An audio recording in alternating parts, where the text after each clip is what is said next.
تعتبر سحالي أبو بريص الفهد من الأنواع الشهيرة بفضل سهولة ترويضها واحتياجها المتواضع للعناية، بالإضافة إلى مظهرها الفريد.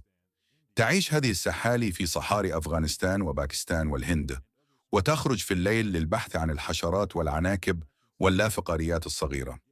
على الرغم من أن معظم الزواحف لا تصدر أصواتاً، فإن أبو بريص الفهد يمتاز بكونه صوتياً لطيف الطباع، مما يسهل التعامل معه بمجرد أن يتعود على التفاعل مع البشر. لهذا السبب يعتبر خياراً رائعاً كحيوان أليف، سواء للمبتدئين في تربية الزواحف أو للخبراء.